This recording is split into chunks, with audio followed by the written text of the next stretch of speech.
warahmatullahi wabarakatuh. Halo Sobat Literasi, selamat berjumpa kembali dengan saya Blantik Literasi, berliterasi setiap hari dalam segmen Ngarsi Ngaji Literasi.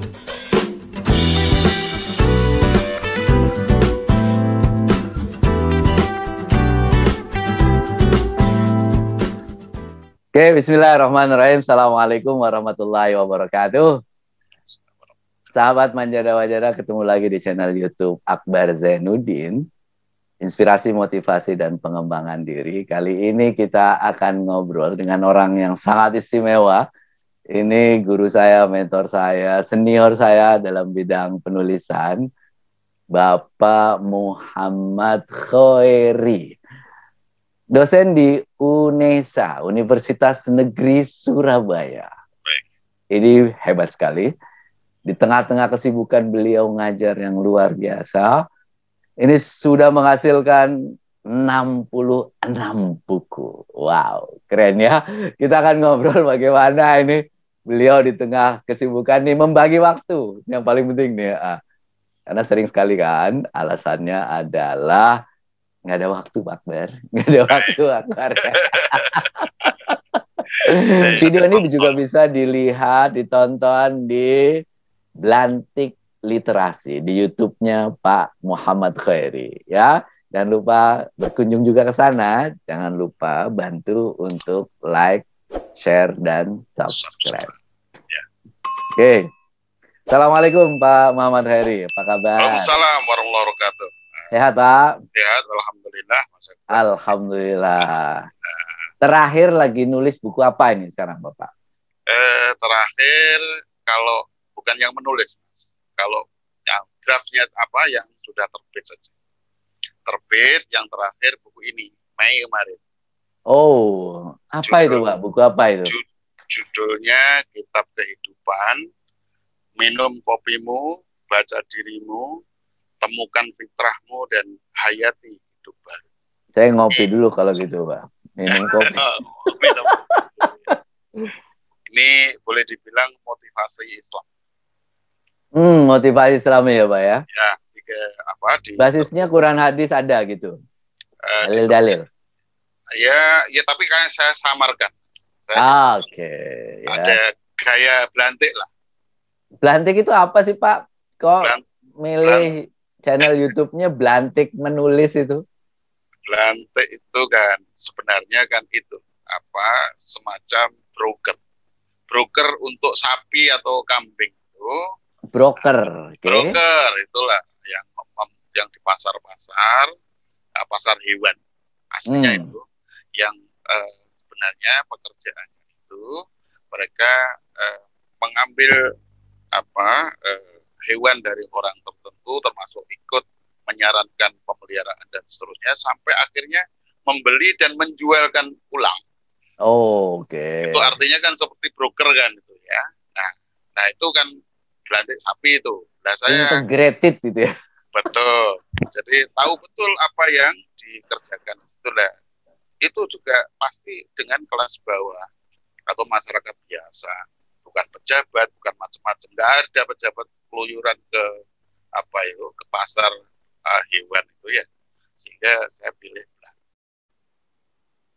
Blantik. Nah, karena saya itu memang bergerak di bidang literasi, diseminasi macam-macam itu. Nah, jadilah saya ambil ikon saya di sini untuk YouTube saya itu Blantik Literasi, gitu.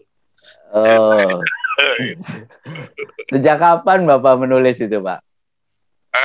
Kalau menulisnya sendiri sudah lama, Mas. Saya memulai menulis itu semenjak semester 2. Semester 2 IKIP Surabaya dulu tahun IKIP ya. Oh, oke. 86. Wah. 1986 itu saya sudah mulai menulis di koran.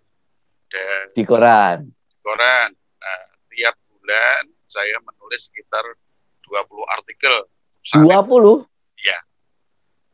Sebentar. Bapak Ibu sekalian, rekan-rekan ini. 1 bulan 20 artikel? Iya. Masih pakai mesin ketik loh itu ya. Masih pakai mesin ketik? Mesin ketik tahun 1986 masa ada komputer, belum ada. Masya Allah. Jadi kalau salah diulangi lagi, diulangi lagi. Betul, betul. That's right. Ini memang tekun sejak muda ya, Bang. Tahun semester 3 itu sudah mulai muncul di koran. Jadi sudah muncul di koran.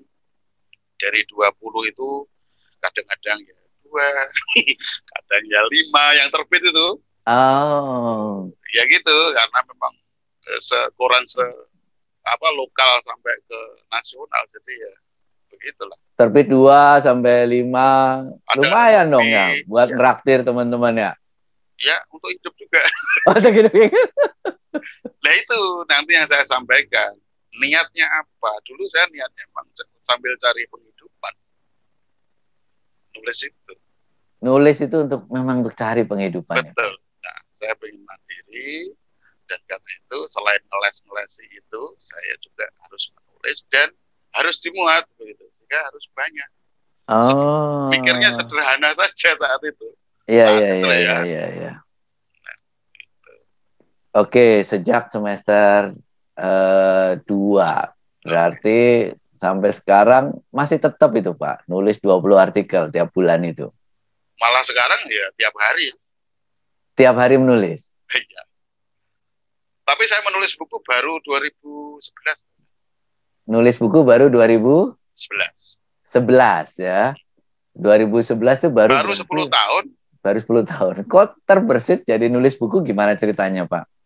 Begini, jadi tulisan saya itu kan di jurnal, di koran, di majalah, macam-macam udah banyak. Ya. Lalu suatu saat saya memberikan pelatihan nasional dan diikuti antara lain anak SMP. Nah, anak SMP ini tiba-tiba nyeletuk. Dia sangat antusias meskipun dia sebenarnya kelas 1 SMP. Ibaratnya itu menghilangkan ingusnya sendiri aja belum bisa, ya. Dan dia, ketika saya tanya macam-macam itu, sebenarnya topik saya saat itu ada pertanyaan, gimana kalau nulis dari nol, apa bisa? Oh bisa, saya bilang begitu. Saya tanya dia, namamu siapa, tinggal di mana, hobimu apa, sepak bola ternyata. Oh. Oke, tulisan satu-satu. Nama saya ini. Oke. Nama saya, saya dari ini. Kemudian saya memiliki hobi. Oke. Pertanyaan saya tadi tulisan terus bertanya jawab, dan seterusnya nanti akan jadi tulisan. Nah, dia kemudian bertanya pada saya ingin baca buku Bapak. Saya langsung sujud syukur di tempat itu. Tahun 2010 itu, Mas. Nah, saya langsung bikin dream tadi. Dream itu penting. Tahun depan aku harus bikin. Ceritanya itu.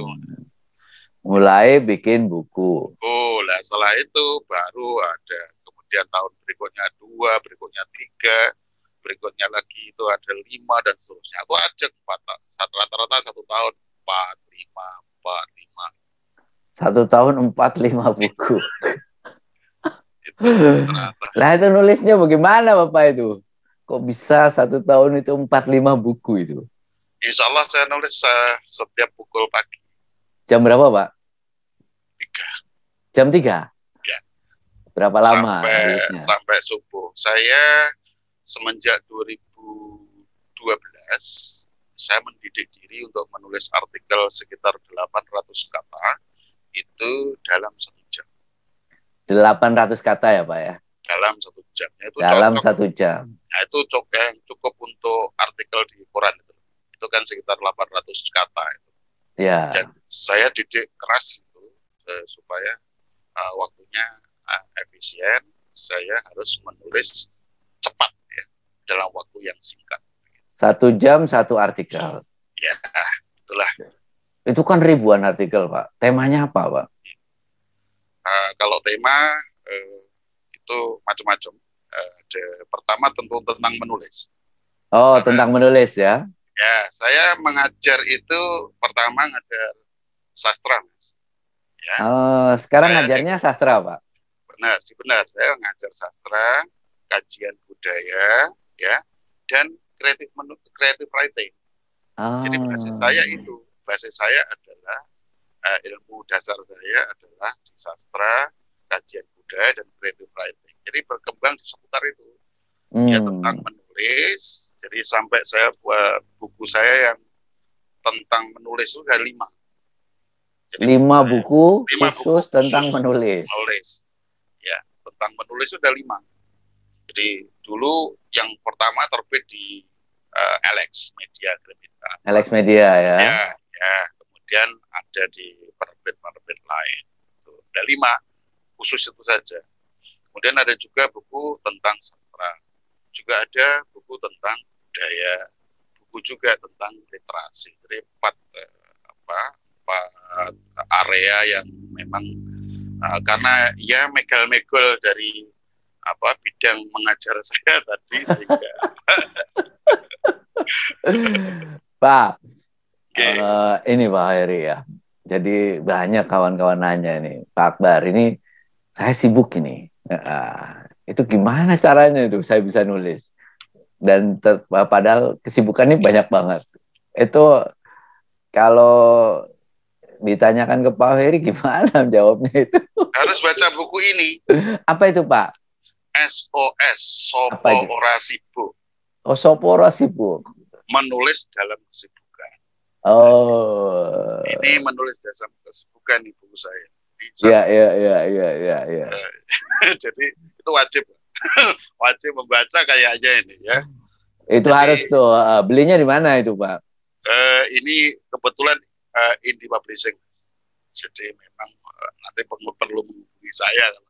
Oke, baik. Jadi gimana ngatur waktunya bagaimana Pak? Saya nggak ada waktu gitu. Bukan, menyiasati. Oh, menyiasati. Jadi memanfaatkan waktu yang sekiranya kita miliki. Semua orang kan punya alasan sibuk, tetapi karena semua orang beralasan itu padahal kesibukan itu dicari-cari sendiri. Sibuk beneran ya Pak? Lagi pula manusia itu kan subjek itu kalau mau dinilai aktif ya memang harus sibuk, karena kalau subjek tanpa predikat itu entitas yang mati, tidak ada gunanya. Harus dimaknai semacam itu, sehingga dalam buku berikutnya lagi saya maknai bahwa menulis itu sama sejajar dengan ikra. Dan saya pas menulis itu, saya baca, ini tulisan saya ada saya kupas di sini, tahun 2017. Write or die, jangan mati sebelum menulis buku. Wah. Wah, itu harus kita sebarkan prinsip itu Pak. Jangan mati sebelum menulis itu. Saya menulis ini pas saya membaca Uktub itu. Jadi saya baca Uktub, cocok ini. Jadi di sana kan Iqra bismi rabbikal ladzi khalaq dan seterusnya. Di sana ada pentingnya kolam. Nah, kolam itu dalam pandang manusia kan kudu ditulis. Harus ditulis, dan karena itu saya dengan penafsiran saya itu Uktub itu ya sejajar wajibnya dengan membaca, ya dengan Iqra itu, sehingga dengan menguatkan diri supaya bisa tetap disiplin menulis, antara lain dia menganggap menulis sebagai ibadah sama dengan membaca. Nah, masalah peradalan-peradalannya itu saya jabarkan di buku tadi itu antara lain. Ya misalkan ya harus milih waktu yang utama. Jadi harus milih waktu, tidak ada gangguan siapapun. Kalau saya pukul 3 tadi sampai subuh. Gitu. Waktunya khusus berarti harus pertama itu. Khusus itu punya waktu khusus. Kalau jangan tidak punya, harus punya. Make time betul. Harus make time. Tidak boleh sambil ya, tidak boleh disambil apa gitu. Ya. Tidak boleh sambilan. Jadi harus punya waktu khusus. Punya waktu utama. Yang kedua, itu juga punya waktu luang, menulis di waktu luang. Jadi ketika antara habis sholat zuhur siang itu sudah makan tapi belum masuk kerja lagi, bolehlah nulis bareng oke, setidaknya konsep menulis bagi saya bukan semata waktu ngadep laptop. Ya. Jadi waktu persiapan menulis itu juga menulis. Karena itu sudah masuk proses menulis. Jadi memikirkan apa dan bagaimana menulis itu juga sudah masuk proses menulis.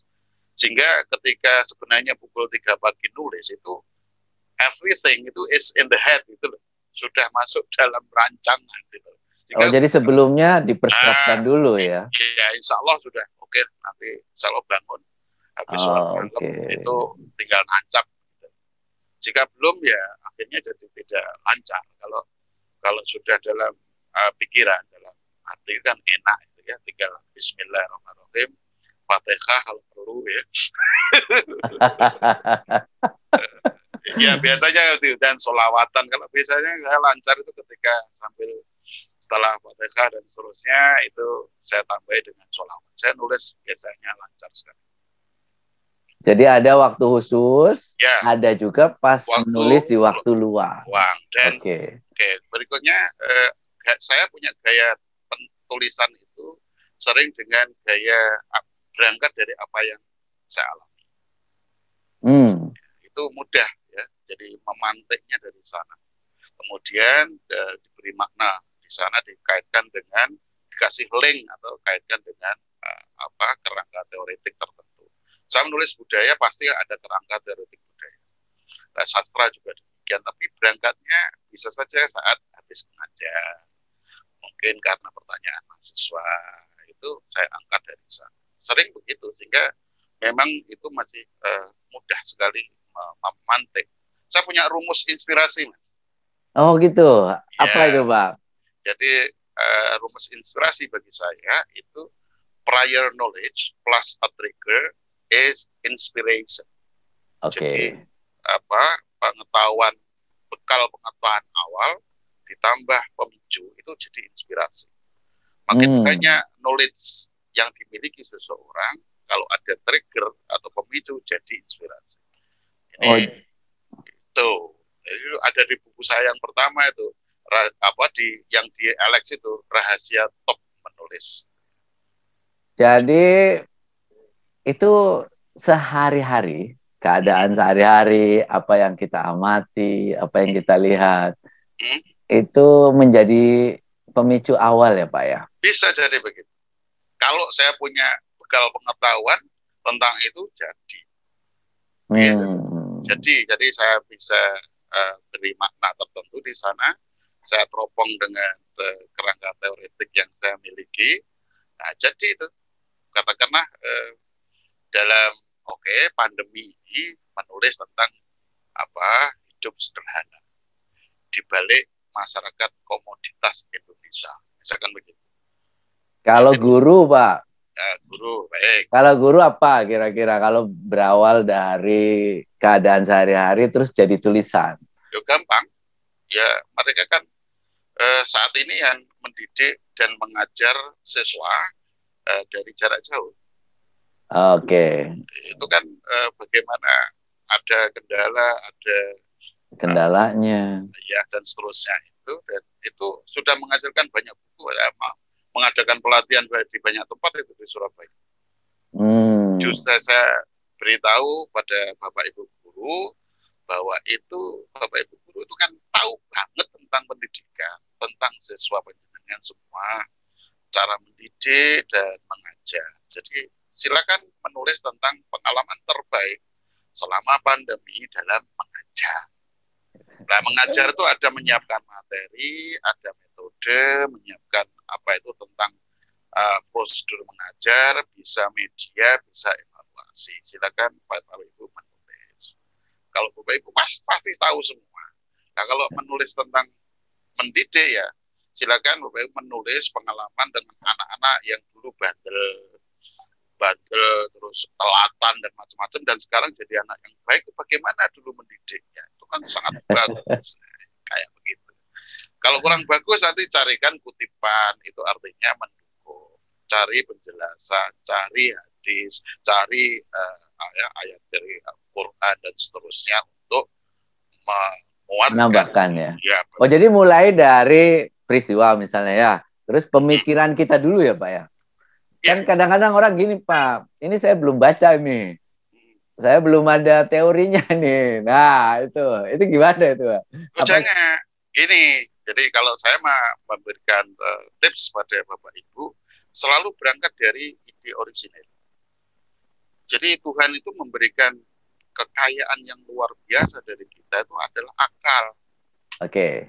Jadi sebelum apa-apa, saya juga mengajar akademik loh ya, kreatif juga. Tetapi sebenarnya Tuhan itu lebih memberikan kekuatan kerja otak kanan, ya.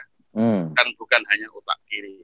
Kalau otak kiri itu kan lebih banyak teratur, harus pakai ini referensi macam-macam, kalimatnya begini dan seterusnya, paragraf begini dan seterusnya. Yang otak kanan tuh serba bebas sehingga orang nyaman. Ya, tulis saja. Kalau saya biasanya memberitahu Bapak Ibu yang tulis saja Bu, jangan berhenti. Jangan makan, jangan minum sebelum selesai. Nanti titik baru selesai, silakan sarapan. Terus baru ditambahi Bapak Ibu, tambahi apa? Kutipan. Ditambahi data, ditambahi penjelasan, ditambahi macam-macam. Ibaratnya itu orang hajatan mantu. Bapak Ibu itu ya harus modal dulu. Jadi harus menyiapkan gedung macam-macam itu, baru mengharapkan orang mungkin ada sumbangan. Nah, sumbangan jangan diharapkan. Jadi sumbangan itu untuk pendukung saja, bukan yang utama. Gitu. Jadi kekuatan tulisan Bapak Ibu justru ada di situ. Itu saya biasanya kalau melatih Bapak Ibu begitu. Saya melatih nulis biasanya berangkat dari apa yang dialami, apa yang dirasakan. Itu dua itu kekuatan Bapak Ibu. Apa yang dialami, itu apa yang dirasakannya. Dan dirasakan. Itu dan dua topik yang betul-betul bisa ditulis Bapak Ibu. Sambil tanpa menyiapkan apapun itu bisa bercerita. Bisa menulis. Nah, kalau sudah jadi draftnya, saya selalu menyebut namanya ngedraft. Bapak Ibu ngedraft. Kalau itu ngedraft, itu jangan tolak-tolak. Bahkan saya selalu bilang, jangan berhenti hanya karena milih diksi. Jadi menulis itu sering terganggu karena hanya memilih diksi saja berhenti. Jangan. Andai kata yang terlintas adalah lumayan, tulis saja lumayan. Terus semlohe misalnya, ya tulis saja semlohe. Tidak apa-apa. Gendut, gembrot, gak apa-apa, tulis dulu. Gak apa-apa, yang mampir itu dulu, jangan mengganggu proses ngetiknya. Terus saja, kalau sudah selesai, berhenti, dimeniti kalau perlu, dan karena itu nanti baru dibaca. When you are a writer, you have to be a reader. Menjadi penulis juga harus menjadi pembaca. Itu pertama. Ya. Sebelum dibaca orang harus dibaca diri sendiri. Gitu, teknis. Jadi jangan takut belum ada referensi ya Pak ya. Tulis aja dulu ya. Gak usah dulu, gak masalah. Ya. paling hanya referensi awal yang berfungsi sebagai trigger tadi. Katakanlah tentang wawasan kebangsaan atau itu tadi, ya tes di KPK itu ya, itu mungkin aja andalkan saja pikiran kita ya, secara umum. Misalkan hanya begitu kalau saya beritahu Bapak Ibu pelatihan begitu, nah, Mas Akbar. Baik, tantangan nulis itu disiplin Pak. Kita sudah menetapkan waktu. Nih, Bapak punya waktu misalnya jam 3 nih. Nah, itu biar disiplin setiap hari. Jam 3 nulis itu gimana Pak itu? Ya, disiplin itu berangkat dari niat ya. Jadi pertama menata niat. Jadi menata niat itu wajib. Jadi tadi saya ungkapkan bahwa menata niat bahwa menulis itu sebagai ibadah. Kalau sudah ibadah kan nanti ya otomatis akan membaik-baik diri pada diri kita. Ya, ibadah kalau tidak dilaksanakan berarti merasa bersalah. Itu satu. Yang kedua, ada baiknya membuat semboyan yang kuat. Semboyan ya? Semboyan. Kalau saya dulu tahun 2012-an, semboyan saya itu write every day. Saya tulis di mana-mana. Di laptop, di tembok, di pintu, di meja. Kemudian tahun 2015-16 itu itu saya sudah ubah menjadi ride or die. Itu semboyan yang memaksa. Jadi boleh dibilang semboyan yang memaksa, ya. Itu yang saya udah bener dong ya, Manjada Wajada. Oh iya, betul itu dari luar biasa itu. Makanya ini saya tanyakan. Jadi kan saya tanyakan, apakah itu hanya sebagai apa termasuk mata way of life gitu. Iya. Itu kan boleh dibilang way of life. Iya. Kalau jenengan Manjada Wajada, saya pakai ride or die, begitu loh. Iya. Kemudian kalau saya lagi adalah punya media tempat publikasi, yakni blog, ya. Punya blog, oke. Punya blog atau apapun supaya di Facebook juga, mungkin juga di IG, supaya menagih kita itu. Nggak diisi gimana itu. Iya. Jadi saya tulis kapan hari saya tulis itu blog sebagai penagih tulisan kita. Biar nagih ya. Nagih, kalau belum ada berarti gitu. Iya, betul. Terus yang kiat nomor 4 saya catat ini, jalani semuanya dengan sabar dan ikhlas. Kalau dijalani insya Allah dengan ikhlas, jalani dengan ikhlas, ya. Itu akan terasa enteng dan tentu saja akan baik. Termasuk saya merintis lantai ini, itu kan tambahan sebenarnya. Tambahan berarti ada kegiatan tambahan itu. Ya. Lantai ini. Iya. Gitu Mas. 4 aja itu ya. Jadi saya kira luar biasa ini. Saya tertarik sekali tuh, bagus sekali tuh yang bikin slogan ya. Slogan. Jenengan kuatkan aja, kalau perlu itu depan rumah dibuatkan spanduk besar gitu, ya. Di kaos, saya bikin kaos. Di kaos ada ya? Saya kaos bikin ya seperti ini. Ride or die. Baik. Pak Heri, sebelum kita akhiri, pesan buat para penulis ini. Gitu ya. Ya. Baik. Untuk teman-teman penulis, terutama mungkin saya tidak memberi pesan pada lebih senior. Saya memberi pesan pada yang mungkin lebih junior ya. Menulis itu dunia yang tidak semua orang bisa melalui. Tidak semua orang bisa memasuki lorong-lorong gelap itu. Tetapi bagi siapapun yang bisa melewati lorong gelap itu, insya Allah di ujung sana ada tempat yang indah untuk dipandang. Ya. Setidaknya akan ada legacy atau warisan yang akan kita tinggalkan pada anak cucu. Bukan karena materi, bukan. Tetapi kepuasan adalah ketika buku kita, karya-karya kita suatu saat itu menjadi sesuatu yang bisa berkembang dan dikembangkan sehingga kita sendiri itu menjadi medium kontinuitas peradaban, insya Allah ya. Karena kalau kita bersanad pada guru-guru buku yang sebelumnya, anggap aja kita itu mengembangkan dan nanti akan dikembangkan pada teman-teman penulis ke depannya, sehingga nanti sanad keilmuan atau sanad pengetahuan itu berkembang dan dikembangkan ke sana. Semoga menjadi amal jariah bagi kita semua. Saya kira demikian, Mas. Terima kasih banyak Pak Heri, ini perbincangan yang luar biasa. Amin. Terima kasih. Mudah-mudahan selalu sehat ya. Amin. Okay. Selalu berkah, bermanfaat. Amin. Sama-sama. Okay. Sama-sama. Mudah-mudahan bisa menginspirasi rekan-rekan sekalian. Demikian rekan-rekan perbincangan saya dengan Bapak Muhammad Khairi. Mudah-mudahan bermanfaat. Terima kasih. Kamis menulis di channel YouTube Akbar Zainuddin. Video ini juga bisa ditonton di Plantik Literasi ya. Jadi channel YouTube Pak Muhammad Khairi. Jangan lupa untuk like, share, dan subscribe biar manfaatnya lebih banyak buat kita semuanya. Terima kasih. Assalamualaikum warahmatullahi wabarakatuh. Waalaikumsalam warahmatullahi wabarakatuh.